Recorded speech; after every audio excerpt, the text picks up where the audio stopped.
We were on our way to Winnipeg. Well, a town right outside of Winnipeg. Ever since the debacle in Canmore with the Wahila, Mia was refusing to speak to me. Since we were going to have to communicate eventually if we wanted to get anywhere, she eventually granted me 1 or 2 word answers. Most of those words were whatever or, well, things I'd have to bleep out. So I pretty much took it upon myself to choose the subject of our next investigation. And I had settled on Manipogo, a lake monster. No recent sightings, no danger, just a simple case.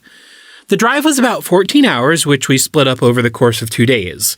It wasn't any more time on the road than usual, but, well, I usually had a companion that would actually talk to me. Ooh, best donuts in Manitoba. That sounds tempting. Guess not. It was like this the entire trip. We'll be there soon. Do you want to hear the lore before we get there? Whatever. Okay. So, we will be looking for Manipogo. As you might be able to guess from the name, it's another lake monster like Ogopogo. I mean, Naitaka.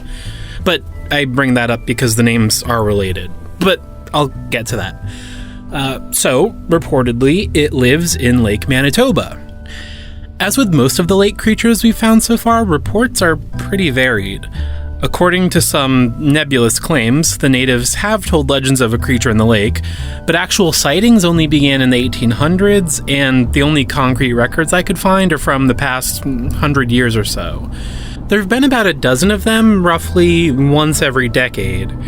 Now, in 1957, that's when it actually got the name Manipogo, from Manitoba, and also to just sound like Ogopogo, which is dumb, I know.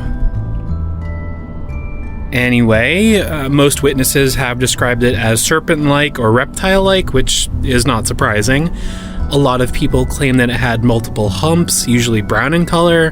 One person even said it had a horn on its head.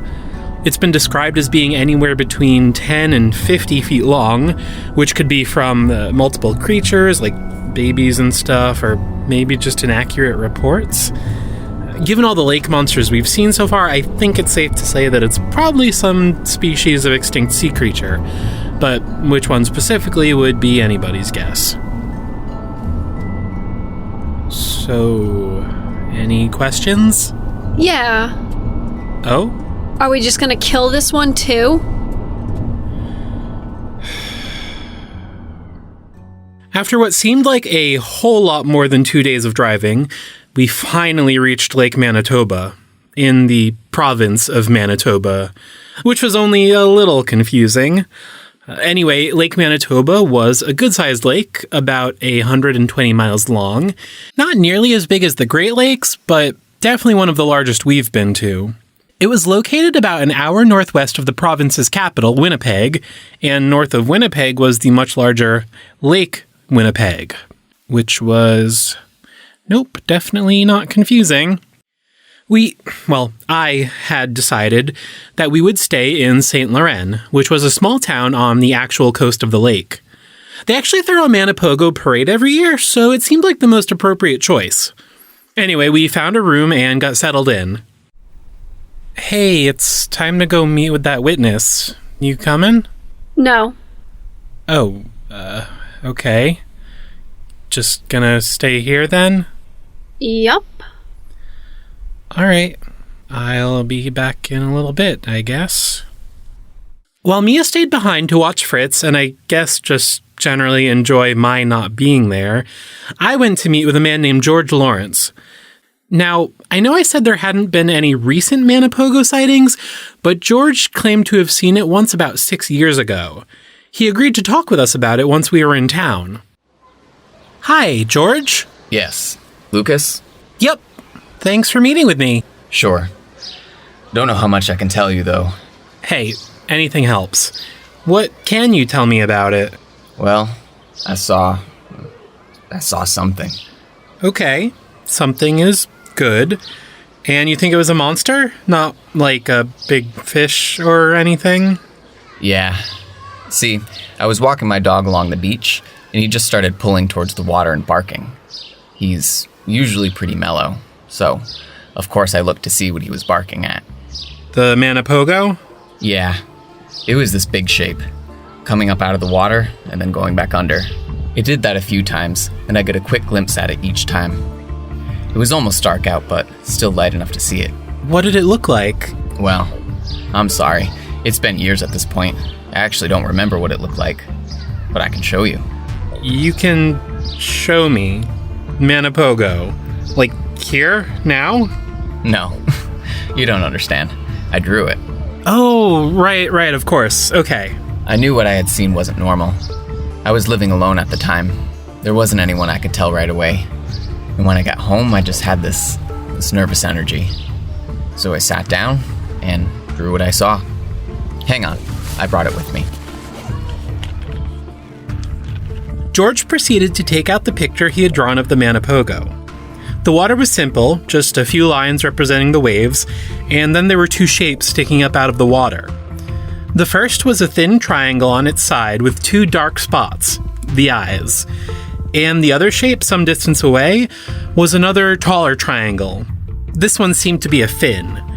The whole thing looked like something midway between a crocodile and a shark. Wow, thank you so much for sharing this. Hey, is it okay if I take a picture to show my friend? She usually investigates these things with me, but she couldn't make it today. Yeah, that's fine.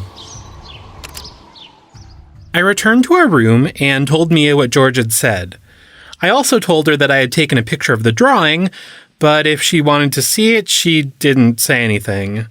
With no boat rentals in town, we had decided, with only a half shrug from Mia, that we would begin by exploring the coastline the next morning. Okay, George showed me the spot where he saw it. It's just up ahead, and I figure we can start from there. So, are you ever gonna start talking to me again? What? I said, are you ever gonna stop killing? Are you kidding me? How many times do I have to tell you I made a mistake? I know that. I thought it was our only choice. Oh yeah, sure, that's your reason. Why aren't you going stuffed and mounted while you're at it? Hanging on your wall! Shit. Fritz! Fritz, get back here! God damn it, Lucas. What? You were carrying her! Yeah, and she freaked out because you were yelling. Ugh. Whatever. We need to find her before she gets too far.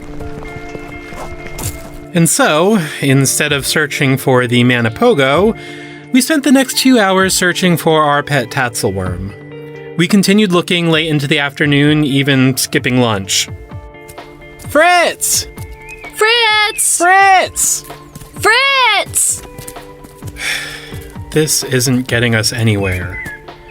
Listen, I'm gonna leave for a little bit. I'll keep looking over that way, but I think you should try and use your power to find her. I know you've been trying to strengthen them or whatever with her, so you might have a better chance of finding her. But to do that, I know you need to focus. And I know you can't do that if you're mad at me. So just forget about me right now. You can be mad again later. Right now, we just need to find Fritz. Damn it. You're right.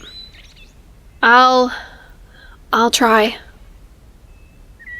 I went off in the opposite direction to look for Fritz, while I left Mia to try and focus on her powers. And about an hour and a half later, she returned. It worked. Oh, geez, I didn't even hear you there. Wait, Fritz? Oh, thank God you're safe. So you sensed her? Yeah. She was scared, but I think I was able to convince her everything was okay. Thank you. Thank you. I was angry. I still am, but I let it get the better of me.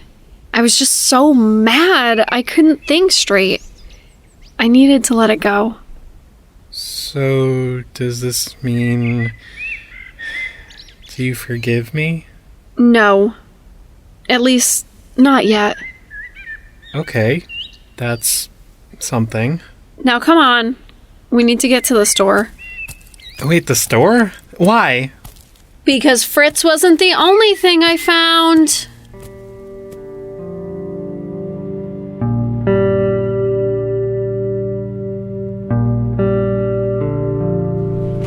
Wait a minute. Crab cakes? Yep. Just like Champ. Did you find the Manipogo? Is it a plesiosaur? When I was looking for Fritz, I sensed something else. The feeling was coming from the water. Too far away to be Fritz. I turned to look, and I only caught a glimpse of it, but yeah, looks like Champ. Another plesiosaur. And so, with crab cakes and tatzelworms successfully in hand, we returned to Lake Manitoba. All right, here. And now we wait? We wait.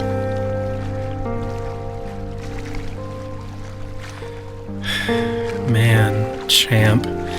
Feels like it's been ages since we were in Burlington. Yeah, Geez, we've seen a lot since then. sure have. Listen, I should have said this a lot sooner, but thank you for bringing me with you on this whole adventure. It's been unbelievable. It's coming. You didn't say how big it was. It was far away. I didn't realize. What if it tries to eat us? No, it's okay. I can tell. You sure? Yeah. All right. It's practically a giraffe. Yeah.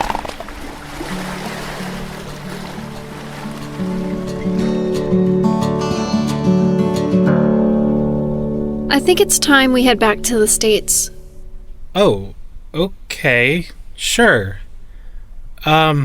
Any particular reason? Are you bringing me home? Is this all over? No, don't be dramatic. I just need to get back to something familiar. Now, there's one other order of business. Get over here, Fritz. I am so sorry. You are my precious little tats and I love you.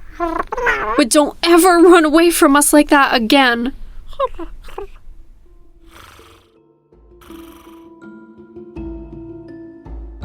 Okay, field notes. Manipogo. The creature we found did resemble a plesiosaur, only much larger. It was approximately 44 feet long. Now, as with most plesiosaurs, much of that length was due to its long, snake-like neck. Its body had 4 flippers, and its tail was, well, not too long overall, but longer than average for a plesiosaur. It also had a fin on the end of its tail, like a shark's, but less pronounced. Its skin was a deep orange, almost gold, with a pale yellow underbelly, and its back was flecked randomly with darker red patches. Now, given the size of the creature, we're thinking it might specifically be a descendant of the Elasmosaurus. Elasmosaurus was the largest known member of the plesiosaur family, measuring in at about the same length as Manipogo. While that species is only known from a single fossil specimen in Kansas, it lived in the western interior seaway, which was a massive sea that covered most of North America. So it's entirely possible that the species, or at least a few members, could have ended up here. Like Champ, Manipogo was surprisingly docile, and it most likely subsists on a diet of small fish and bottom feeders. Now, it's possible that the specimen we saw was part of a larger breeding population, but when I, sensed its presence, I only felt the one. So I'm thinking it's probably a unique individual. End field notes.